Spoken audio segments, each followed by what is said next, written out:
भक्त जनों, आज आप सुने जगन्नाथ भगवान की खूब सुंदर कथा। जगन्नाथ भगवान का मंदिर का दरवाजे पर दो साइड दो कुत्ता हमेशा बैठा रहता था। जब पुजारी बाबा मंदिर में पूजा करना शुरू करते हैं तभी दोनों कुत्ता एक घंटा बजाता है और एक शंख फूंकता है। दोनों कुत्ता जगन्नाथ भगवान का मंदिर का वो पहरादार था। जब पुजारी बाबा पूजा करते थे तो दोनों कुत्ता वहाँ पर एक छोटा तालाब था, दोनों वहाँ पर जाते और दोनों स्नान करके आता और दोनों कुत्ता मिलकर एक घंटा बजाता तो एक शंख फूंकता। पुजारी बाबा दोनों कुत्ता से बहुत प्यार करते थे। पुजारी बाबा कभी वो दोनों कुत्ता कभी नहीं कहते, उन्हें भैरवनाथ कहकर बुलाया करते थे या दोनों कुत्ता को बहुत सेवा करते थे। उन्हें अच्छे से अच्छे भोजन खिलाया करते थे। दोनों कुत्ता पुजारी बाबा का कभी अकेला नहीं छोड़ता था, वो दोनों हमेशा उनकी साथ रहता था। एक औरत अपना बीमार बेटा को उस मंदिर में लेकर आती है। उनकी बेटा को बहुत तबीयत खराब हो चुका था, उनकी बहुत हालत खराब था, बचने का कोई ठीक नहीं था। उस समय जगन्नाथ भगवान का पुजारी बाबा पूजा कर रहे थे और पुजारी का जगन्नाथ भगवान पर ध्यान था।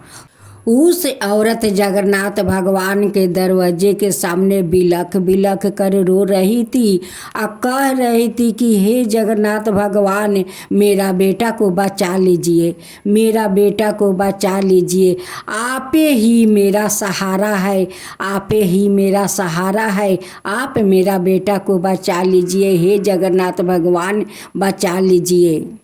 दोनों भैरवनाथ देखते हैं कि पुजारी बाबा का तो ध्यान जगन्नाथ भगवान पर है। कुत्ता जाकर उस भगवान के चरण से एक फूल उठाकर लाता है और उनकी शरीर पर रख देते हैं और अपना नाक से उसे फूंक देते हैं। उस औरत का बेटा उठकर बैठ जाता है। अब तो औरत बहुत अचकित हो गई कि ये कुत्ता भगवान के चरण से फूल लाया और मेरा बेटा को शरीर पर रख कर अपना मुख से फूंक दिया और मेरा बेटा उठकर बैठ गया। उस औरत ने कहती है कि आप लोग कुत्ता नहीं है, आप लोग साक्षात जगन्नाथ भगवान है, विष्णु भगवान है। आप फूल लिया कर मेरा बेटा को शरीर पर रख दिया, अपना मुख से फूंक दिया, मेरा बेटा उठकर बैठ गया। आप साक्षात जगन्नाथ भगवान है, कुत्ता के रूप में आप भगवान है। उस औरत दो माला ले गई थी कि जगन्नाथ भगवान के गले में पहनाऊंगी, लेकिन उन्हें तो उस कुत्ता में जगन्नाथ भगवान नजर आने लगे। वो जाकर वही दोनों कुत्ता को गला में माला पहना देती है।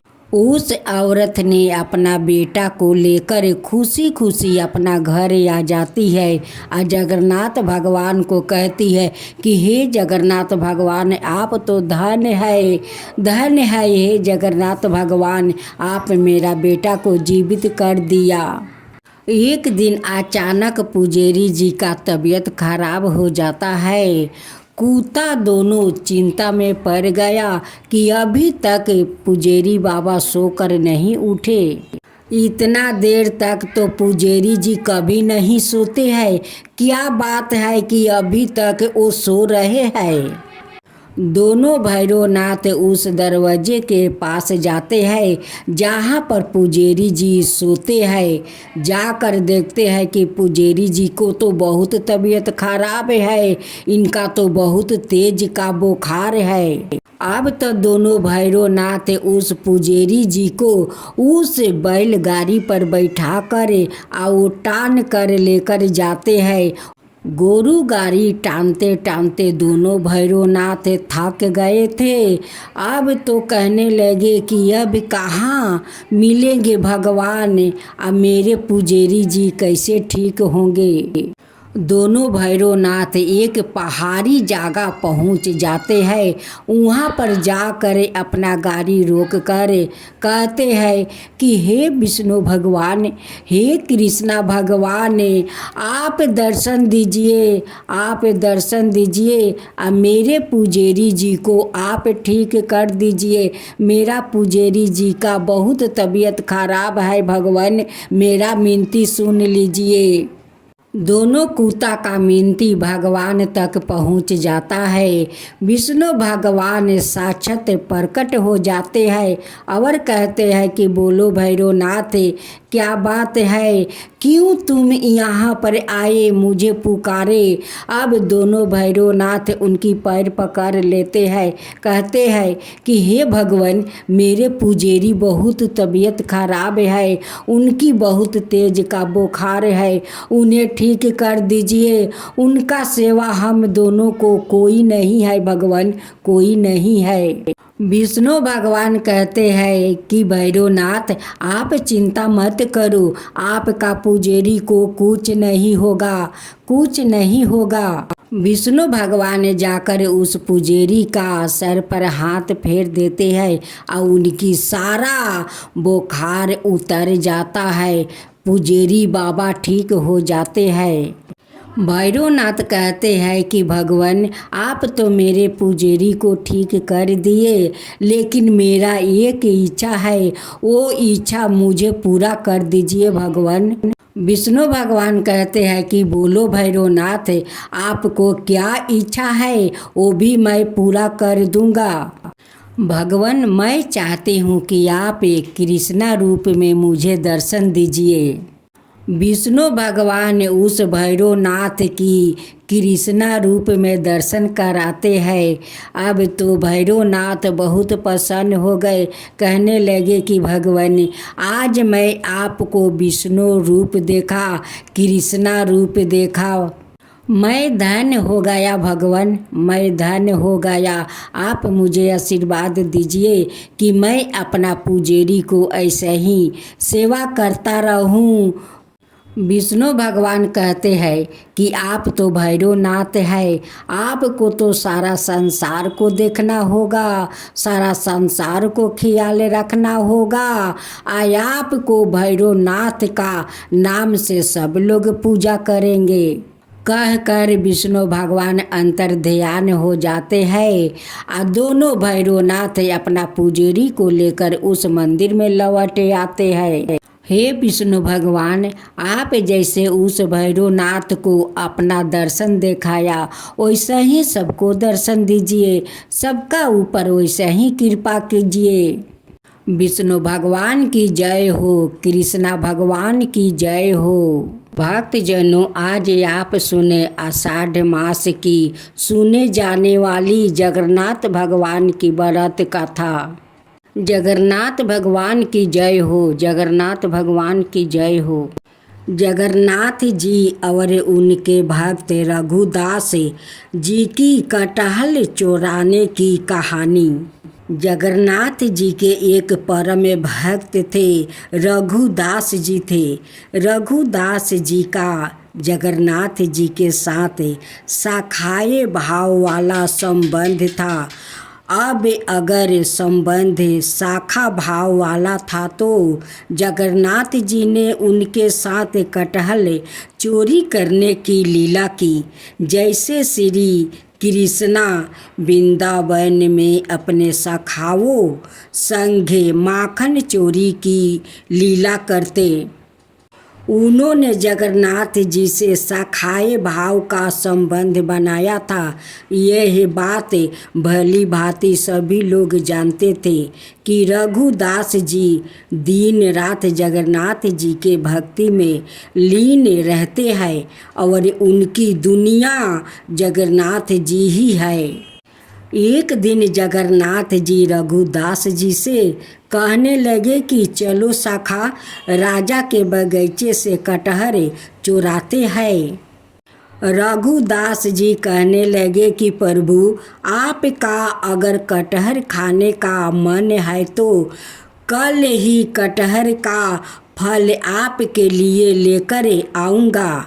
प्रभु, उसके लिए चोरी करने की क्या आवश्यकता है।